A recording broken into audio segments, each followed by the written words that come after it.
Ek dink die minister Gordhan se plan was om suikerverkope 'n bietjie af te bring. Hulle voel ons neem te veel suiker in en ons word 'n nasie wat te veel vet dra. Maar suiker het speel so 'n belangrike rol in 'n mens se dieet dat ek glad nie bang is daarvoor nie. Ek kan nie dink dat suiker gaan minder verkoop nie.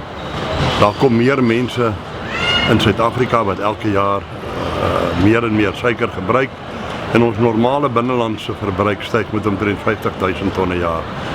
Suiker is 'n aanvraag, mense hou daarvan en hy gaan dit nie keer met 'n klein belastingkie nie. So die produk verkoop homself? Ag, die produk verkoop homself.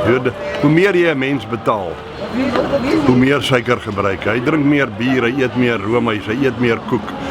Hy lewe lekkerder en ek is glad nie bekommerd dat dit 'n groot negatiewe invloed gaan hê op suikerverbruik in Suid-Afrika nie. Ek voel baie sterk dat in sekere produkte word die boere 'n bietjie geboelie. Wat se produkte is dit? Ag, ek weet nie, ek het 'n sagte plek vir die melkboer. Hy kry R3.50 of R3.80 'n liter en ek moet R16.50 vir die liter betaal as ek hom gaan koop. Ek wil graag die waardeketting daar bestudeer en sien hoekom gebeur dit met byvoorbeeld melkbore. Hulle het nie by my gekla nie, dis maar my eie afleiding.